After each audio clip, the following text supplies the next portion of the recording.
Assalamualaikum warahmatullahi wabarakatuh. Perkenalkan, nama saya Siska Anggelia dengan NIM 210404032 dari Prodi Pendidikan Bahasa Indonesia Universitas Samudra. Di sini saya akan memaparkan hasil analisis gaya bahasa pada cerpen Gerhana karya Dejanur Maesa Ayu. Lanjut. Latar belakang dari analisis ini yaitu cerpen adalah karya sastra berbentuk prosa yang isinya merupakan kisah pendek yang mengandung kesan tunggal. Kependekan sebuah cerpen bukan karena bentuknya yang lebih pendek dari novel, melainkan karena aspek masalahnya.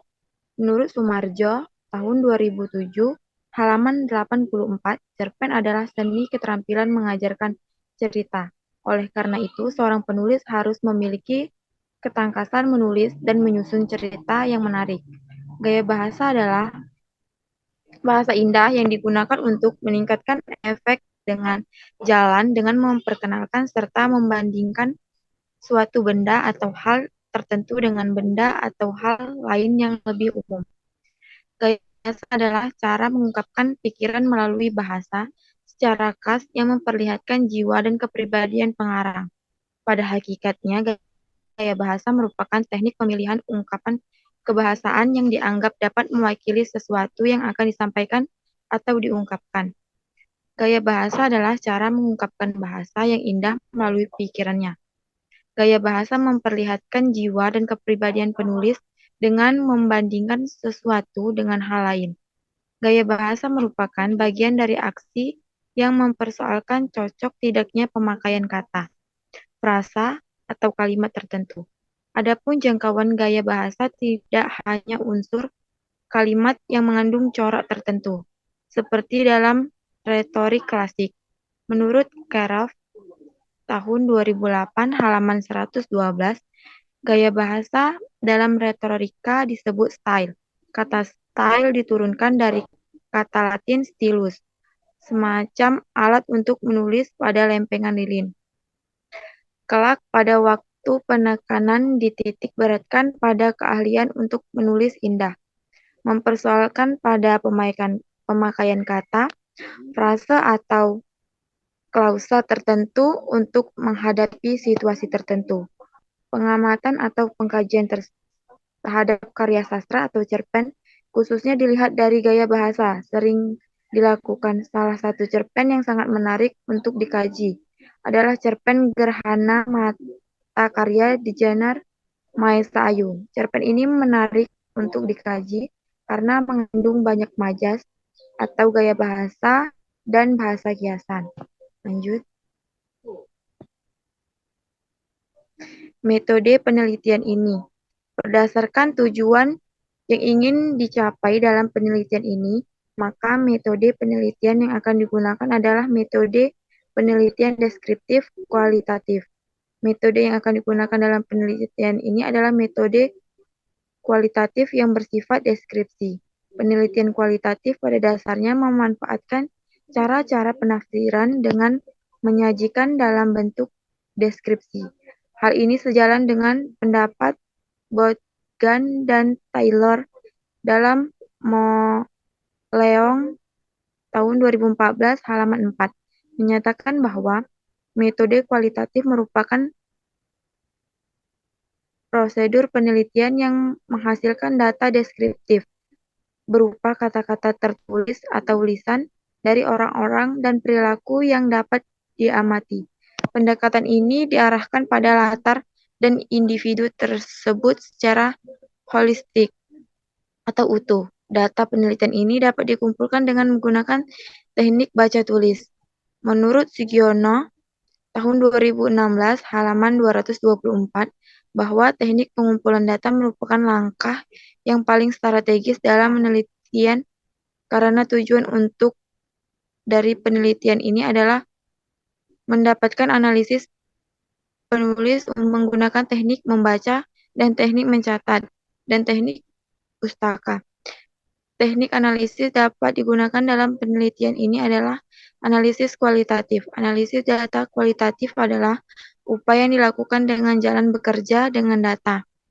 mengorganisasikan data, memilah-milahnya menjadi satuan yang dapat dikelola, mensinteksiskannya, mencari dan menemukan pola, menemukan apa yang dapat diceritakan kepada orang lain. Lanjut.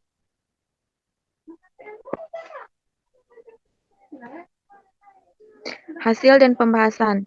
Yang pertama ada gaya bahasa. Gaya bahasa yang pertama adalah paralelisme. Paralelisme merupakan gaya bahasa yang mengulang isi kalimat yang maksud tujuannya serupa. Gaya bahasa paralelisme yang terkandung di dalam cerpen Gerhana Mata antara lain terdapat di paragraf kedua. Membuat mereka tak senang, membuat mereka rela tukar ketidaktenangan itu dengan harga listrik. Selanjutnya ada di paragraf kelima. Saya hanya ingin mendengar apa yang ingin saya dengar. Saya hanya ingin melihat apa yang saya lihat. Selanjutnya ada di paragraf ke-6. Saya tetap merasakan tubuhnya melekat. Saya tetap mendengar suaranya melantunkan senandung. Semakin kabur, semakin dalam, ke muara cinta tumbuh ini tercebur. Selanjutnya ada di paragraf ke-13. Mungkin suara-suara kerap menghantui dengan pertanyaan dan jawaban akan lain bunyinya. Mungkin malam akan membuat saya takut. Lanjut.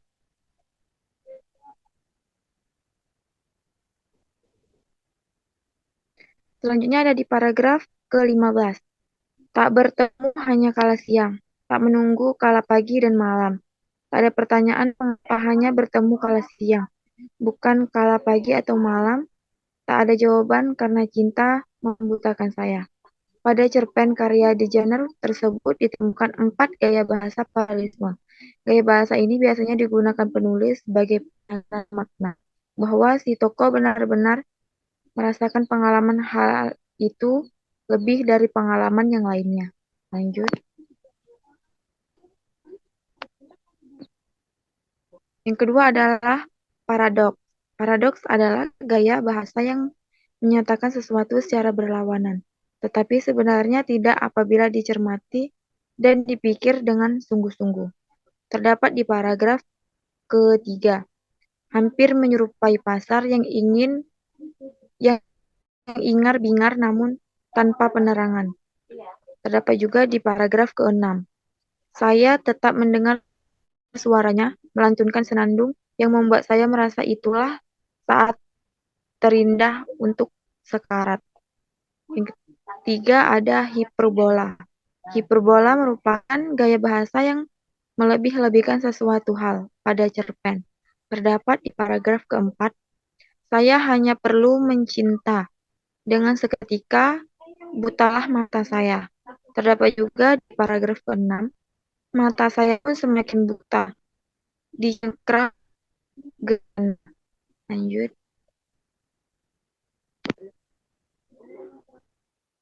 Yang kedua ada bahasa kiasan.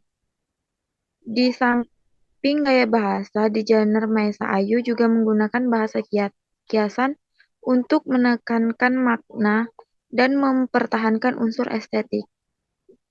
Bahasa kiasan yang terdapat pada cerpen tersebut ada beberapa bahasa kiasan. Di antaranya ada simile. Simile adalah bahasa kiasan yang menyamarkan suatu hal dengan hal lain dengan kata-kata memperbandingan.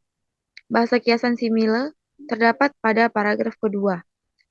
Pada sesuatu yang membuat mata kita seolah buta dan mau tak mau harus meraba-raba.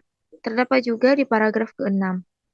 Suara-suara dari luar dunia seperti suara ponsel yang berdering tak henti-hentinya. Mata yang seperti mengatakan bahwa tak ada siapapun di dunia ini selain saya. Lanjut. Yang kedua ada metafora. Metafora adalah bahasa kiasan seperti perbandingan hanya tidak mempergunakan kata-kata perbandingan. Bahasa kiasan metafora yang terdapat pada cerpen Gerhana Mata antara lain paragraf keempat. Saya tidak membutuhkan kacamata matahari demi mendapatkan gelap di kala siang menyala. Terdapat juga di paragraf kelima. Saya menanamkan kebutaan itu gerhana mata. Terdapat juga di paragraf keenam, walaupun tidak jarang kebutaan yang membukakan itu terganggu oleh suara-suara dari luar dunia. Terdapat juga di paragraf ketujuh. Kala api rindu sudah semalam memanggang. Yang ketiga ada personifikasi. Personifikasi merupakan bahasa kiasan yang mempersamakan benda mati dengan manusia. Benda-benda mati dibuat dengan buat, berpikir, dan sebagainya, seperti manusia. Bahasa kiasan personifikasi dalam cerpen Gerhana Mata, karya desainer Maisa Ayu, terdapat pada paragraf ke-1. Kenangan yang memang hanya layak mendekam dengan gelap itu seolah mengacung-acungkan telunjuk mata, meminta Maisa Ayu pada kenangan yang memang hanya layak mendekam dalam gelap itu seolah mengacung-acungkan telunjuknya, meminta waktu untuk diingat setiap kali malam bergulir. Terdapat juga di paragraf keempat. Saya tidak perlu menutup semua pintu dan tirai dan pintu serta membuat salah-salah terbuka yang membiarkan cahaya menerobos masuk supaya kegelapan yang saya inginkan sempurna. Lanjut.